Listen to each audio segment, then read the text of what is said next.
2017 में क्या हुआ जब विराट कोहली और जसप्रीत बुमराह का हुआ आमना सामना। विराट का बल्ला चला या बुमराह का यॉर्कर, ये देखना काफी दिलचस्प होगा। तो मैं बात कर रहा हूँ 14 अप्रैल साल 2017 को हुए आरसीबी और मुंबई इंडियंस के आईपीएल मैच की, जहां मुंबई इंडियंस ने टॉस जीतकर पहले बॉलिंग करने का फैसला किया था और आरसीबी की तरफ से क्रिस गेल और विराट कोहली ओपनिंग करने के लिए आते हैं। दोनों बैट्समैन पिच पर आते ही सेट हो जाते हैं और एक पार्टनरशिप बनाकर स्कोर को आगे बढ़ाने लगते हैं। इस मैच में हमें विराट कोहली के चौके तो क्रिस गेल के छक्के भी देखने को मिले थे, लेकिन 9 ओवर की दूसरी बॉल पर क्रिस गेल 22 रन मारकर हार्दिक पांड्या की बॉल पर कैच आउट हो जाते हैं और उसके बाद आते हैं एबी डिविलियर, जो विराट कोहली के साथ मिलकर धीरे धीरे रन बनाने लगते हैं। लेकिन 12 ओवर की पहली बॉल पर जब एबी डिविलियर 7 रन पर थे तब उनका एक कैच उठता है, लेकिन बाउंड्री पर फील्डर उनका कैच छोड़ देता है और इससे मिलता है एबी डिविलियर्स को एक जीवन दान। उसके बाद जब विराट कोहली 47 रन पर थे तब जसप्रीत बुमराह उनको बॉल फेंकते हैं। अब बुमराह यहाँ पर विराट कोहली को आउट नहीं कर पाते हैं और विराट कोहली एक छक्का मारकर अपने 50 रन को पूरा करते हैं। फिर 15 ओवर की तीसरी बॉल पर विराट कोहली 62 रन मारकर आउट हो जाते हैं और उनकी जगह आते हैं विकेट कीपर केदार जाधव। अब विराट कोहली अभी गए ही थे कि अगले ओवर में एबी डिविलियर्स भी 19 रन मारकर आउट हो जाते हैं और फिर 17 ओवर की आखिरी बॉल पर, जो कि एक फ्री हिट बॉल थी, उस पर केदार जाधव रन आउट हो जाते हैं और इनको रन आउट को जसप्रीत बुमराह करते हैं। फिर आरसीबी के प्लेयर्स स्कोर को आगे बढ़ाकर 20 ओवर में 142 रन बनाते हैं और मुंबई इंडियंस की तरफ से चेस करने के लिए पार्थिव पटेल और जॉस बटलर आते हैं। अब दोनों बैट्समैन अभी पिच पर आकर सेट ही हो रहे थे कि दूसरे ओवर की आखिरी बॉल पर जॉस बटलर 2 रन मारकर आउट हो जाते हैं और उनकी जगह आते हैं कैप्टन रोहित शर्मा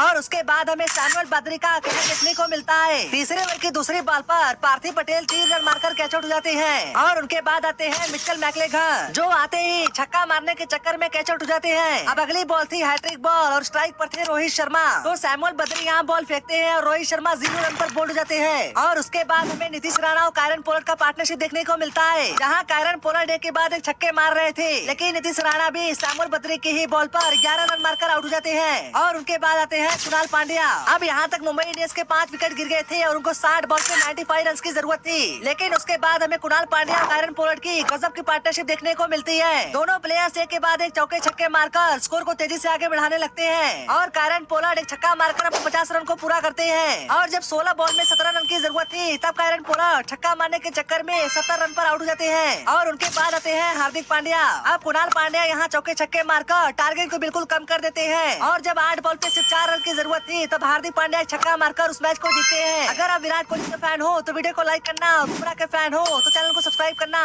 और कमेंट में कैसे प्लेयर का नाम लिखना जो आरसीबी को ये मैच जिता सकता था।